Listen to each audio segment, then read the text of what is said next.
Okay, so welcome everyone. Very excited to see you all. I would like to, I'm going to share a screen in a minute, but I would like to have everybody have a chance to just go around and very briefly say who you are and what brought you here today. That way I'll get a little bit of an idea if I need to focus more on some of the areas that I'm going to cover. Belga, would you like to start? So I'm 72 years old, 7 years retired, and I can feel my brain going to mush a little bit. So any kind of help that I can hear about would help to keep things better as far as cognitive abilities. I'm happy to hear about. We've also had a family member that has kind of gone downhill recently, so it's very present for us right now. Not that we can do very much for him, but we all would like to stay as healthy as we can. So anxious to hear from Laura. Thank you. Hetty? Hi, I'm a retired nurse. I am 69. I'll be 70 next year. And I also feel like my brain isn't as sharp as it used to be. So I can use any help I can get. Thank you. Rosie, would you like to go next? Yeah, and is my mute off? Can you hear me? We can hear you. Okay, great. I'm 64. My brain has always been mushy, so I love hearing from other women whose brain is only starting to be mushy. I do lots of games to help my brain, and I'm about to finally get around to starting ukulele to help my cognitive health because it's so outside of my comfort zone, which I understand you need to do things that you've never done before. So I live in Brookland. I've lived here for 37 years. I have family going back, long time. Thank you, Rosie. Carolyn, can I call on you? Sure. I'm Carolyn Krulishek, and I'm with the Cleveland and Woodley Park Village. And I'm 74. I'm a retired ESL teacher, but I missed the students, so I do it as a volunteer now. And I haven't noticed any problems with my cognitive health, but I certainly want to, maintain good cognitive health and avoid getting them. So that's why I'm here. Good reason. Susan, how about you? Hi, I'm Susan Safadi. I'm a member of the Capitol Hill Village. From what I hear about your ages, I am of another generation because I'm 80. I still work on certain projects from time to time, and I don't think I have any cognitive issues yet, and I want to avoid them in the future. And I was a retired CEO of several large nonprofit organizations, and I don't like retirement. Thank you, Susan. Joan? I just recently got on the mailing list for the Capitol Hill Village, but I must say the main thing that brought me here was when I saw the name Laura Worby, my old, as in teenage era friend. But I'm also greatly interested in the topic, both for myself and others. I'm about a month away from turning 70. Thank you, Joan. Hi, Laura. Hi. There's a few people that I think are in transit, or their names aren't on the screen, and I just see iPhone or have their video off. So if any of you would like to share, please do now. Hi, I'm Linda. I've been in Ward 5 for about 25 years. I think I'm the youngest here. I'm just turned 63 on Monday. I currently work for the district government, and my supervisor has had some concerns about my cognitive skills. So I figure I better check it out. Good to see you here, Linda. Well, my name is Keen Yofu. I'm the community organizer for the Greater Brooklyn Intergenerational Village. I am 59 years old, and I do a lot of things. So I'm really interested in keeping my brain active because I can't imagine it not being so. I've been in Brookland in DC for 7 years, and my uncle lived here for all that I know, all of my years that I know, is at least, I mean, that I'm clear about. And I'm from New York, if you can't tell already. I'm so glad I'm not the youngest. Okay. All right. If everyone could please make sure their microphones are muted, then we will begin. And if you don't know how to do that, I can mute your microphone for you. I have that power. Oh, Susan? Mm-hmm. Yeah. Before we go on, I have a quick question. The word intergenerational in the name of your village is what? Could you explain that quickly? Sure. So, members, we recruit and encourage members from 18 years and older because we want to create a community that's multi-generational, because we know that we can learn a lot from our elders, and that young people can also provide excitement. I love that idea. Thank you. All right. Well, thank you, everyone. I'm going to share my screen now, hopefully.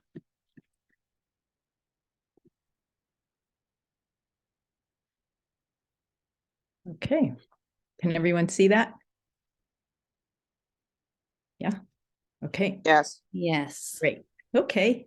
So we've had our introduction. So I'm going to try to move through these pretty quickly. So we will have a bit of time at the end for questions. But as as Nadia said, this is a huge topic. And as soon as I agreed to start working on it, I started seeing information about it everywhere. Like the health section seems to always have an article about how to prevent or slow cognitive decline. The radio, I heard like 2 or 3 different stories that were addressing this. So more and more information. I couldn't include it all, but hopefully we could do some deeper dives later on in the coming year.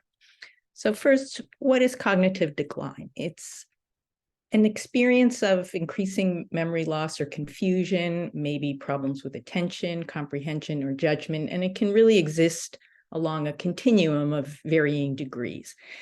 It's called subjective when a person is experiencing these changes but hasn't had a formal diagnosis by a healthcare provider, where, as a couple of you mentioned, you might feel like your mind is a little mushy, or you're a little slower on the uptake than you used to be, or you have trouble reaching for words or names. Dementia is more of a medical term that's used for a greater level of impairment in memory and thinking, making decisions, when it reaches the point where it's interfering with everyday activities. And Alzheimer's disease is the most common type, but there are others that can come from changes in the blood vessels that bring blood and oxygen to the brain. It can be related to other neurological problems like Parkinson's, and can also be indications of other health issues. So we'll get into that a little bit later. So this is very common. 1 in 10 adults in the United States has actual dementia, a diagnosed cognitive problem. And more than 1 in 5 have milder cognitive impairment. It does increase gradually over time. So the rates are 3% for those in their 60s, but up to a third of people in their 90s. And it is a major cause of loss of independence for older adults. And that is really one of the things that many of us worry about, is losing our independence. So some of these changes can be normal. So just as our bodies change with age, so do our brains. Some of the things that we more commonly find more difficult are things that require really rapid processing. So like dealing with technology can often be a challenge. When I go to an ATM, I take my time poking through it, but my daughter standing next to me, will want to grab it out of my hand and just, and I have found, it takes me longer to figure out things, and especially with technology, and that's very normal. And things like walking into a room, not remembering why you got there, putting something down, having a little trouble finding it, I'm in a book club of my peers, all women in our 60s, and we sometimes will have trouble remembering what book we read last month or what it was about. We all have a good laugh about that. That kind of thing can be pretty normal. But the changes, also these changes can come and go depending on things happening more acutely, like a bad night's sleep could make it harder to focus and function the next day. Being under a lot of stress can have a major impact on our ability to focus and remember things. And one experience that I had myself, and Joni knows my mother. When my mother died, I was used to, I worked in a busy community health center. I would walk into the waiting room. I would recognize my patients. I would remember their diagnoses. I would remember who their grandchildren were, when I had last saw them, just looking at their face. In the 3 months after my mother died, I could not remember people. I had to wait until someone handed me a chart, and then it would come back to me. And it was really disconcerting, because this was something I kind of took pride in, that I knew my patients so well that I could remember them and recognize them without any cues. And that was really gone for a while. And I realized that part of my brain was very busy grieving, and it was taking up a lot of my mental space and energy. But as I gradually moved through that grieving process, my attention and focus began to return, and then was pretty much back to normal. So that was just a major learning experience for me. And certainly in this period of the pandemic, with people being more isolated, with having all kinds of financial stressors, all of that can cause a more transient kind of cognitive decline that can come back. Some other things can also affect cognition, like for many older people, a urinary tract infection can cause some very acute changes. And once diagnosed and treated, all of that can return. Long COVID, many people have experienced brain fog and difficulty with concentration and memory. And for many people, we still don't know for long COVID how long it can go on, but many people will recover after several months and feel like they're back to normal. But if the forgetfulness is starting to interfere with safety, like leaving the stove on, or to a point where friends and family are noticing, then it is important to seek some medical attention. So this is particularly true if the decline is sudden, and that can be related to a stroke, other neurological disease. It could be related to uncontrolled diabetes or an infection, as I mentioned, like a urinary tract infection, or even a medication side effect or interaction. So to sit down with a provider, especially someone who knows you, can be very helpful to do a very careful review and check to see if something's really gone out of whack and can be restored with some treatment or changing medications. Just a quick point on that, and this is something I really would love to do another workshop on, and see if we could get a pharmacist in to talk with everyone.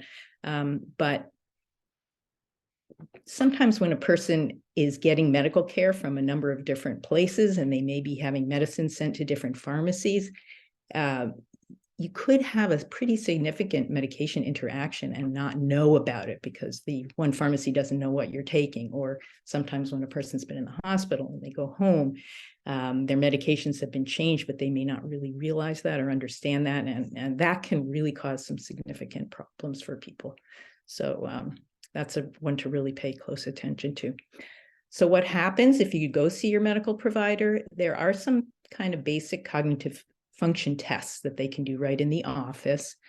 Check your vital signs, make sure your blood pressure is not out of control, check blood sugar, and other blood work. Sometimes brain imaging may be done, or taking some fluid that's in the spine that goes around the brain as well to help come up with a diagnosis and a treatment plan.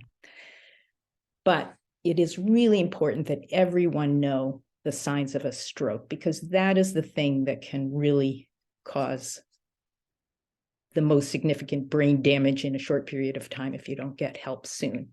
So we use this idea that time equals brain if you're having a stroke.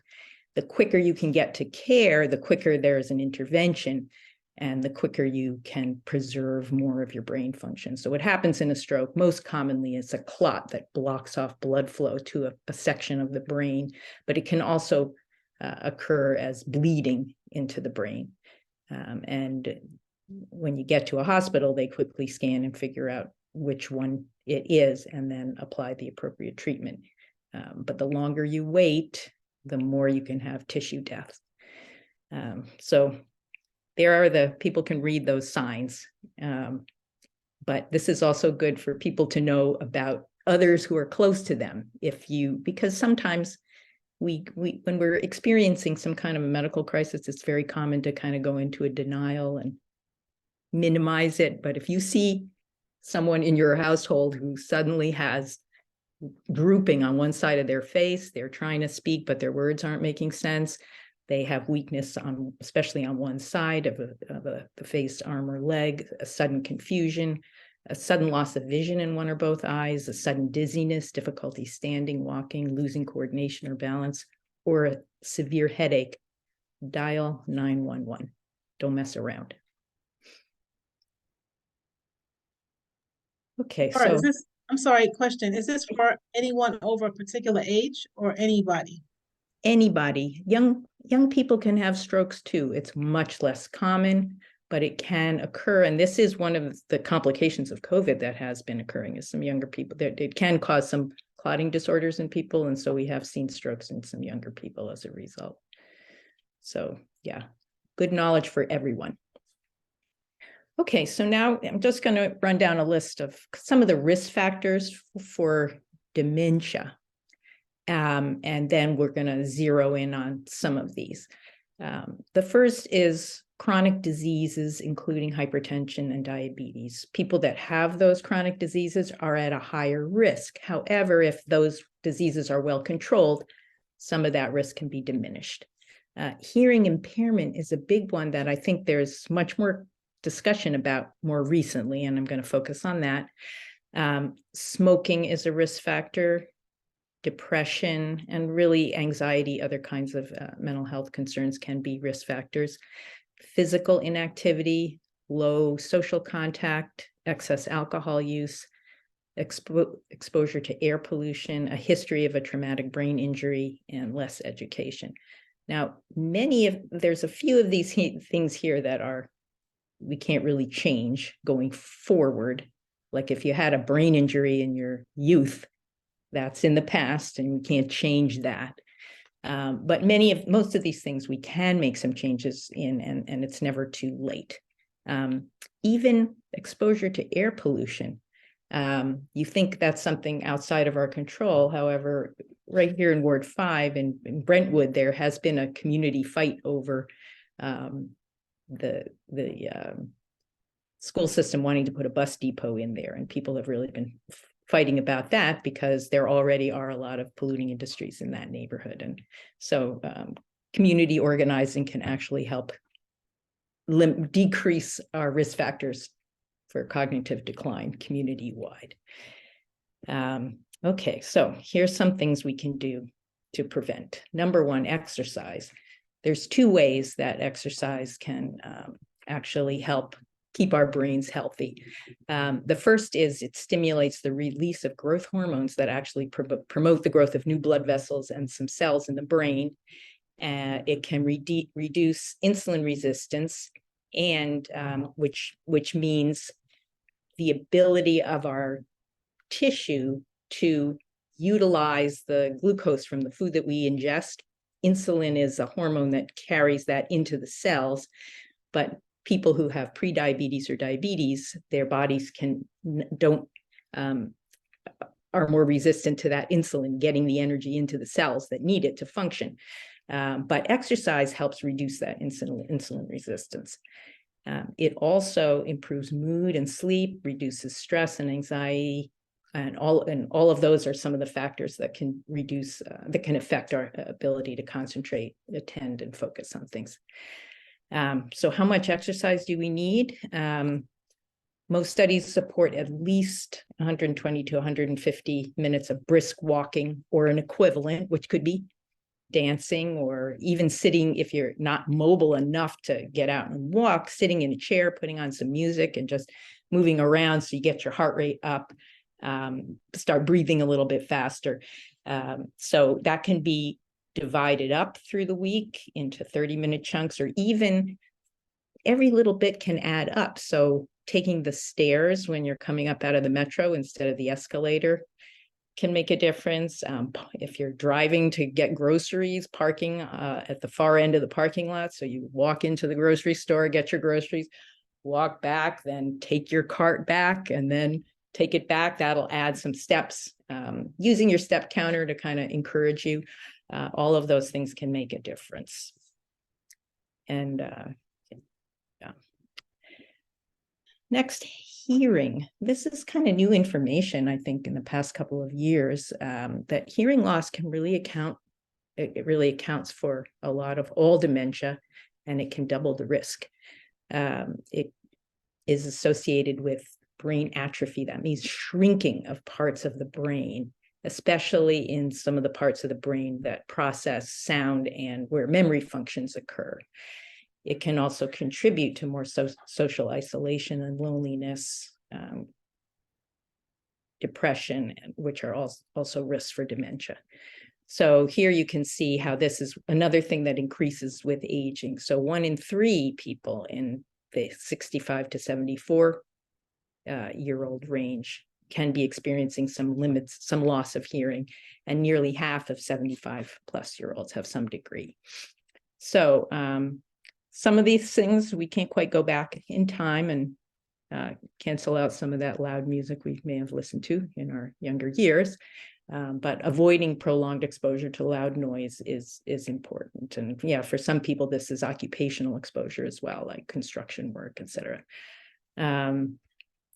So in response to a question from Nadia about how often people should get screened, there is no consensus on screening asymptomatic people, adults, routinely. We do screen infants and children, but there's no set frequency for getting your hearing screened. However, if you do notice changes, or especially your friends and family do notice changes, it is very worthwhile to get your hearing evaluated.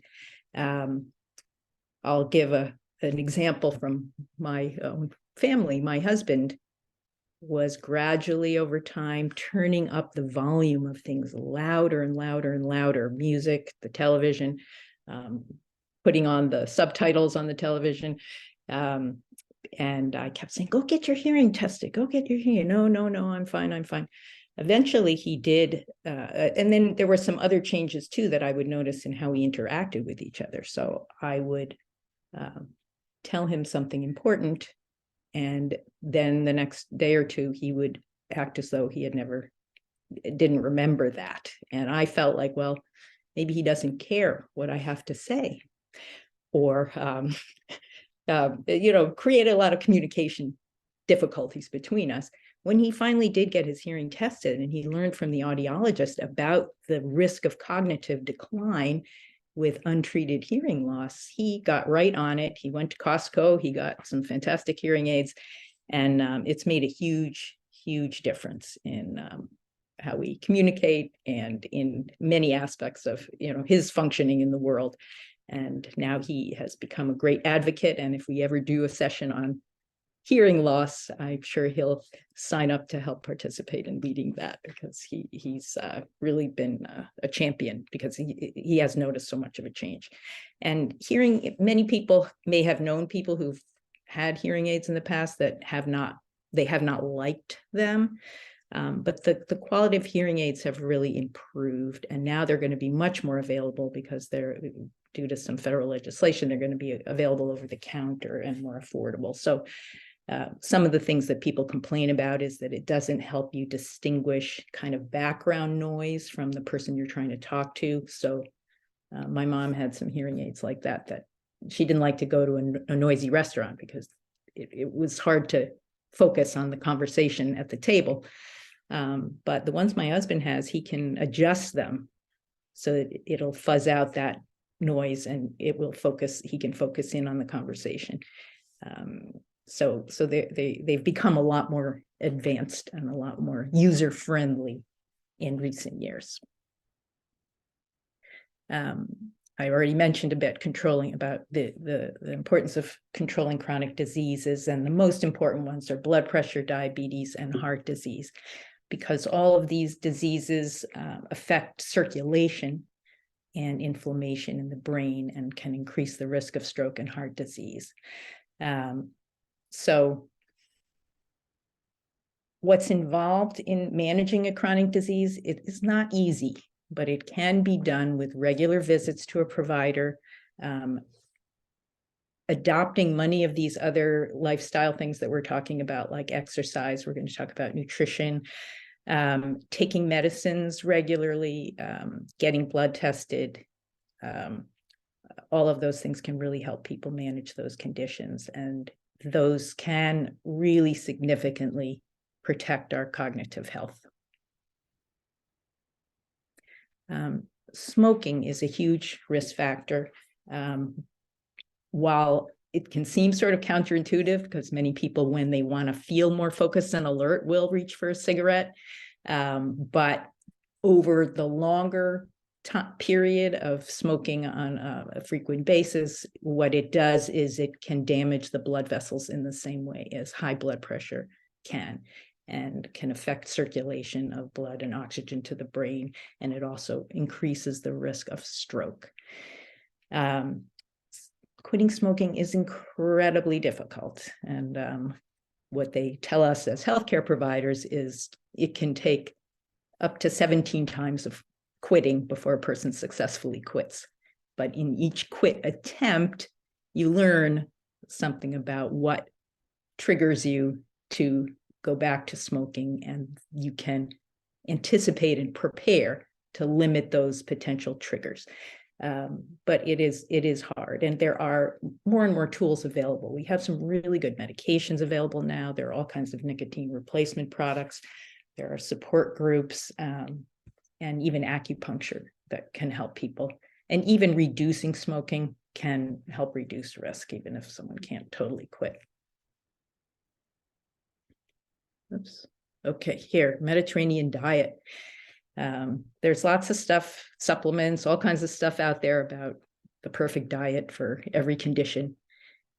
But most of the scientific research comes back to the Mediterranean diet as really the one that is the most healthy, and it really gives everybody lots of choice.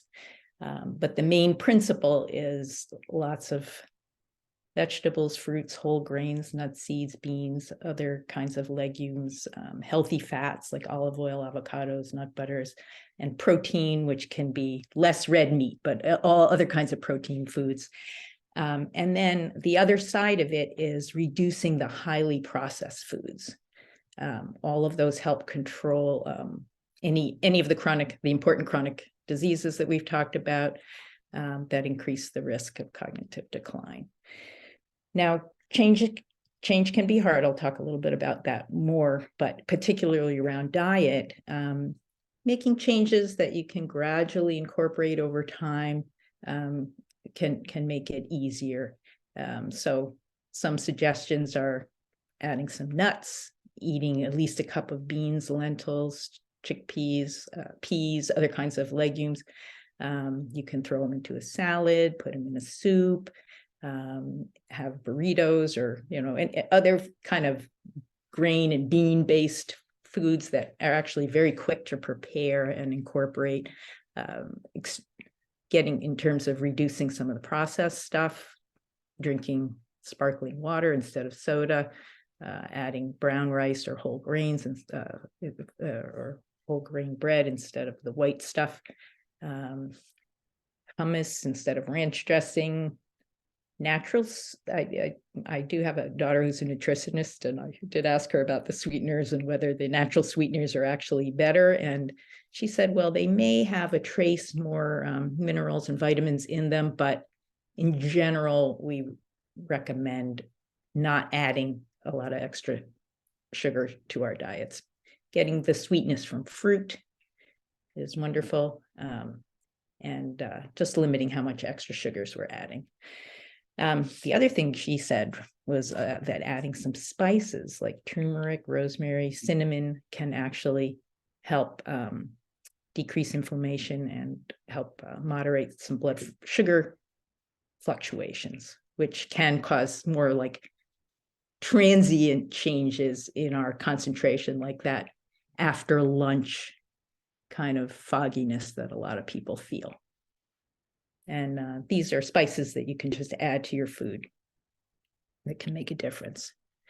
Another is limiting alcohol intake. And there are some, definitions in the health field that I've put up here, but really alcohol affects each of us individually very differently. People that do drink a lot over a long period of time, it has been documented to increase the risk of heart disease and blood pressure and dementia.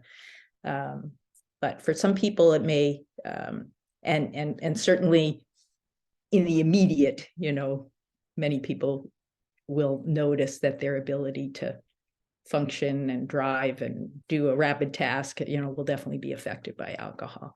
There is kind of a whole world of harm reduction around helping people who want to reduce how much alcohol they're drinking or reduce the harm caused by the alcohol, and doing things like spacing out the number of drinks, always making sure you're eating, drinking water, lots of water.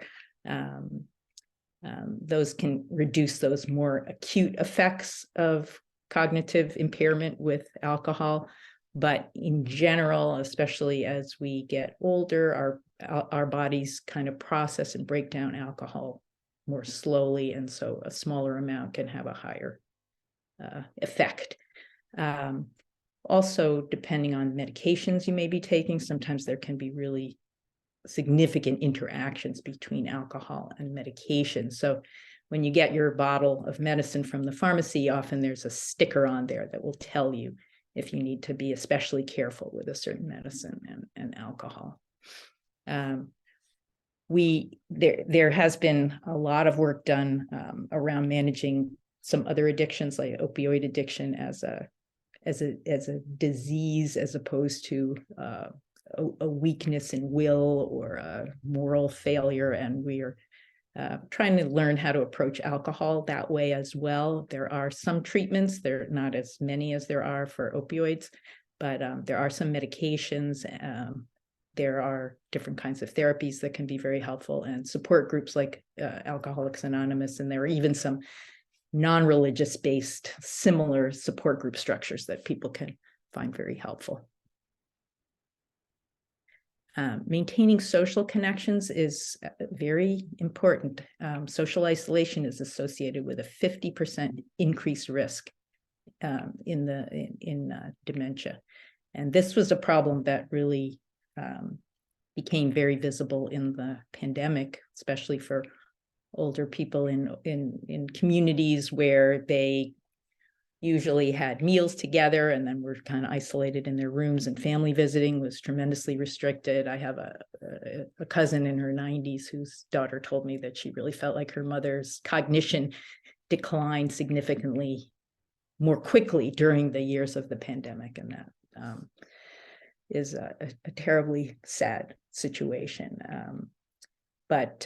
And especially since memory problems can in turn lead to more social isolation, because people feel more hesitant to reach out and try to meet new people if they're afraid they're going to forget what that person told them, or a lot of activities that may require some, ability to like play games or sit and have discussions can be harder for a person who already feels like they have significant memory loss.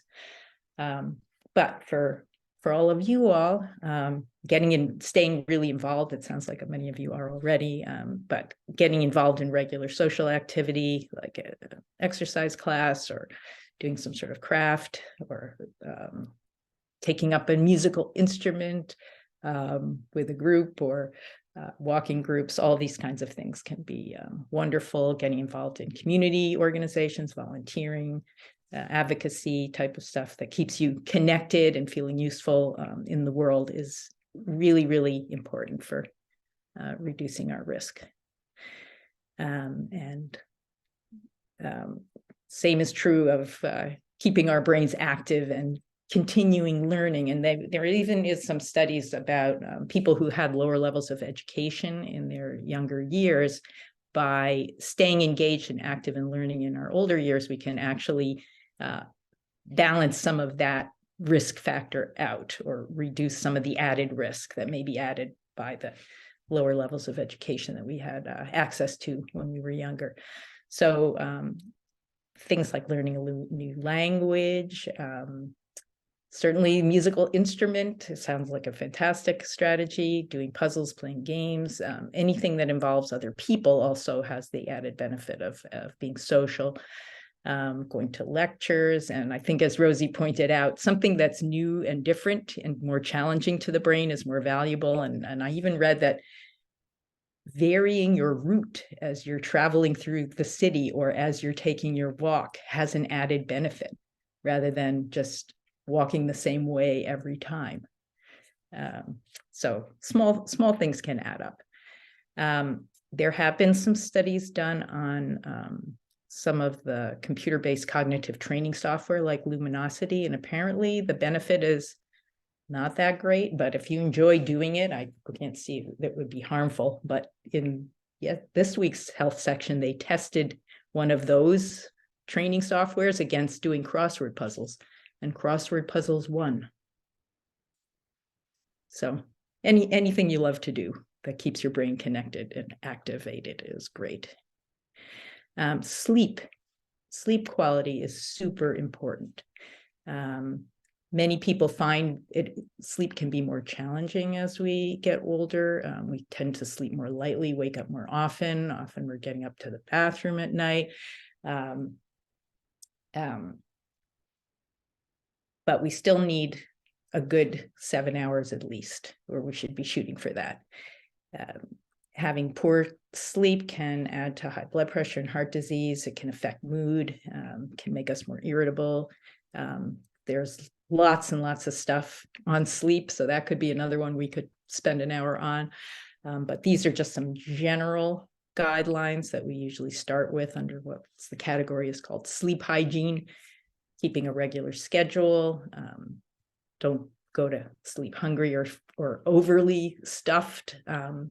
Avoiding caffeine later in the day, and that can vary. For some people, my father could drink 10 cups of coffee, into the evening and sleep beautifully.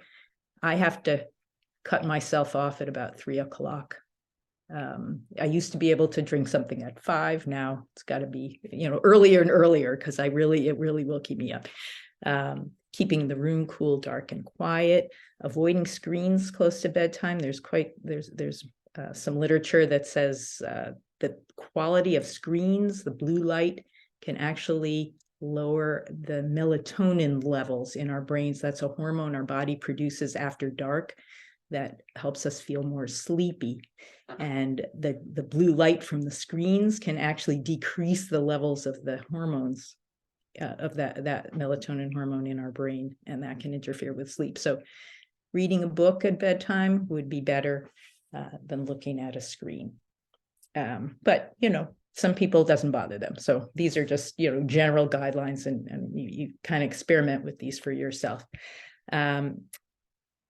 Literature says limit daytime naps.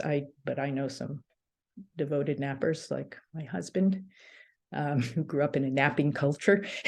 So he can sleep very well at night despite a nap. But some people can't. If they do better if they can sort of keep themselves going and then keep a regular bedtime. Managing worries. Different people use different strategies, meditation. I like to make lists. I keep a little piece of paper by my bedside. So if I wake up, spinning, with my brain spinning, oh, I've got to do this, I got to do this. I take it out of my brain and I put it on paper, and then I can let it go. Exercise actually improves sleep quality as well, but not too close to bedtime. Some people will find if they do an evening workout of some kind, then they kind of get jazzed up and it's harder to settle down. If you snore or wake up still feeling tired, it's important to get tested for sleep apnea. This is a very common condition. It can be related to people's body shape, especially if they have a thicker neck. They can get in a position that actually closes off their airway. That's called obstructive sleep apnea. And people, if they go and have a sleep study, they find that they're waking up many, many times through the night. If their oxygen is cut off, they will wake up but be unaware, but wake up feeling not rested. And there are a variety of treatments for that. Usually it's a machine that helps with breathing, but there's some other newer things that are often helping with that as well. So having a sleep study can be really helpful, because sleep apnea is definitely correlated with poorer control of blood pressure and heart disease. And those in turn can lead to the poor sleep and the cognitive decline, all of them. Okay, so we're almost done. So we will have time for a few questions. So I just want to acknowledge that change can be hard, and all of these tips that I'm recommending here today can be a challenge to incorporate. But a little bit can go a long way. And by starting out making a small change, seeing how you feel, if it helps you feel good, then you can add a little more. So for example, if you tend to be a couch potato, you don't like to get up and move around, taking a walk around the block, maybe every morning for a week, and then see how you feel. If you start to feel a little more energized, maybe make that 2 blocks and then make it 3. Finding an exercise buddy can help, so you have a little accountability. If it's a cold day and you think, I really don't want to get out there, but my friend is going to miss me if I don't, so I'll just get myself up and get going. And then, you're always glad you got out there. Those things like that with nutrition changes, maybe adding some beans for a while, see how that goes, then maybe add something else. Think about adding more so than giving up, but sodas is one. If you can decrease sodas, that can really make a huge difference. And then it's easier to maintain changes with the support of people around you. I definitely took care of couples where both smoked and one wants to quit and the other one undermines that all the time because they feel lonely, or they feel somehow that, they're just by the fact that one person's trying to quit is a criticism of them. So it works a lot better when people living together decide to make a change together around the food they're going to eat together, or a behavior like that, or at least if you're not ready, support the other person and their efforts to make a healthy change. And it's also just important to be kind to ourselves. And if we are working on a change and we slip up, that's okay. We can just take a look and say, what got me off track? What can I learn from that? And let me get back on track and keep going tomorrow. So that's what I've got here. I did throw a few resources and then have a bunch of sources. So when Nadia puts together something to send out, she can include that if you're interested. And I'm gonna stop the share. Let's see if people have any questions. Thank you so much, Laura. That was really wonderful and informative. I liked your the stories that you threw in to tie it all together to personalize it. If you have a question, you can just simply unmute and ask. Is there a daytime walking group in Brookland already?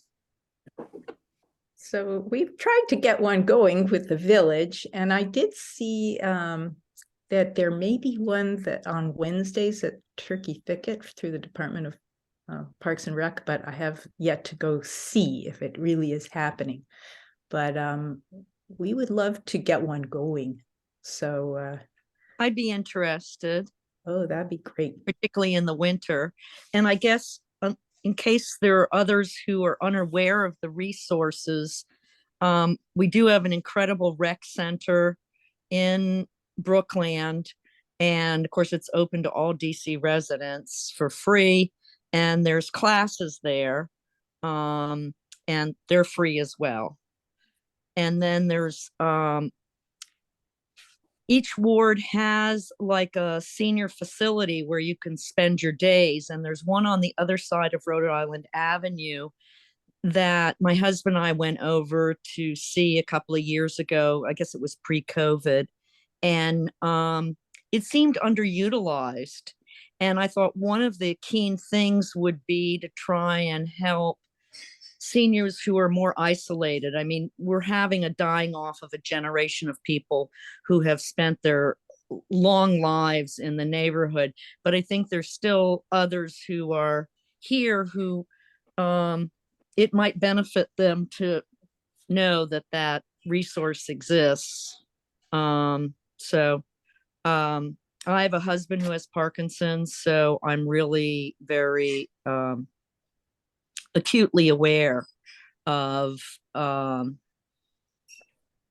mental capabilities and waxing and waning. But I'm also somebody who's had memory problems since I was a kid. So at least I sort of can take it all lying down pretty well.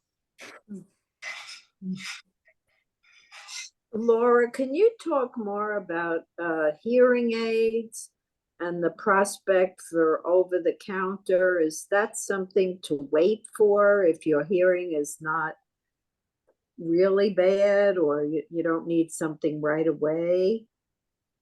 I guess I would say if you are noticing some changes, get your hearing tested. And then an audiologist can review with you kind of where you're at, and they'll have a good idea of what's coming along in the market. So there is an article in the Post that was like how to choose an over-the-counter hearing aid that is on that resource list that we can send out. And it did have kind of quite a range. But I think it would be helpful if you had a screening to give you a better idea of where, like what registers of hearing you're missing, and the type of hearing aid that might be most advisable. It did sound like a lot of the places that are going to be having them will have some kind of a team in place. So at Costco, for example, like right now, you have to get some sort of a prescription, I think, but they have a whole team of audiologists that will sit and talk with you, and they troubleshoot and make adjustments and teach you the capabilities of what your hearing aid can do for you. And you can decide what part of that, capability, like you could hook it up to your smartphone or not, and they kind of walk you through that. My husband's had a really great experience with them. But I think a lot of other places are going to have entities like that will kind of walk you through that process. Mhm. but I wouldn't wait. No, I've had one and was told I don't need it right now, but right now Mhm. it's about 6 months ago. Mm, I mhm. think I do. I just know a good number of people have hearing aids and have so many problems with them. And they've gone to audiologists and private companies and all that, and they're always adjusting it, as you said, in restaurants and taking it out, and the battery. They seem to have challenges. Mm, It seems like it's an annoyance as well as potentially helpful. mhm. Yeah, I think I have heard stories like that as well. Yeah, so what I'm not, I mean, I have this very intimate personal experience living with a person Yeah, using them, which has been such a great experience, but I definitely know that it can be more challenging. And I'm not sure if it's the type of hearing aid or the individual's hearing issue or, or what exactly. But I do know there's an explosion in new technologies that may make these things, yes, hopefully will make these more user-friendly and effective. thank you. Laura, this is Kathy. Sorry, Hi. I'm incognito here.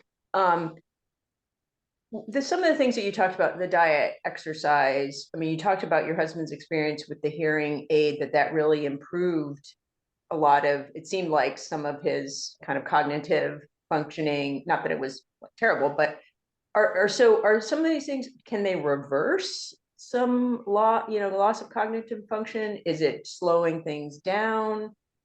Like, what could these changes help do? So I think kind of the big picture, a lot of these interventions are more to slow the process down. Things can be reversed when the cognitive decline is related to a particular medication or an infection or a disease process that's not adequately treated, like diabetes. Uncontrolled diabetes, when people are walking around with a high blood sugar, that can make them more sleepy, more drowsy, and can affect your day-to-day cognitive function. And once that blood sugar is brought under better control, that can reverse some of those cognitive, the experience of difficulty with focus and attention and memory in a very dramatic way. And the same can be true as if you've got medications that are making you more drowsy or that are interacting in such a way to cause extra cloudiness or drowsiness, that those are things that can be actually reversed.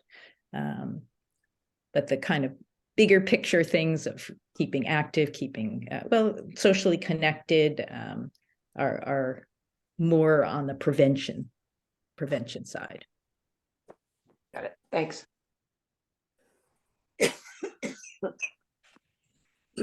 And another thing, depression and anxiety, those are also things that are very amenable to treatment and can make a huge difference. Like when you do a depression screen, one of the questions has to do with whether you are able to concentrate on things. And, so when a depression lifts, a person will feel much more sharp in terms of their thinking and their ability to connect and remember and focus.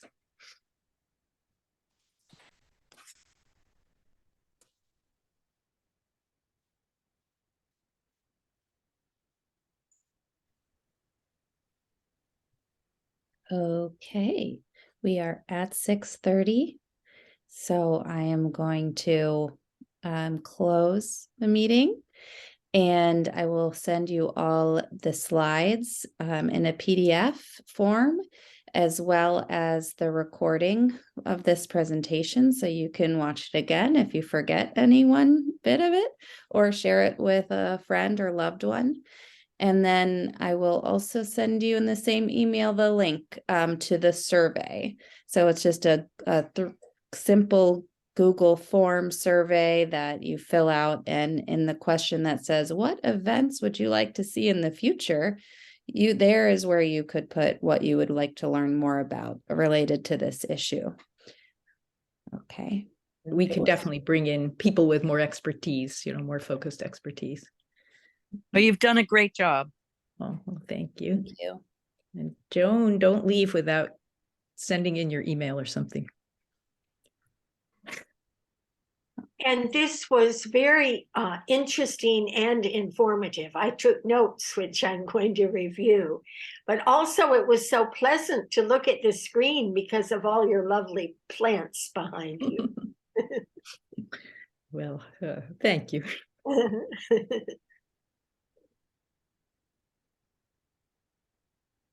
Okay, well, have a wonderful evening, everyone, and a wonderful Thanksgiving too. Thank you. Thank Bye, you for coming. everybody. Bye. Thank you. Bye, everybody. Bye-bye.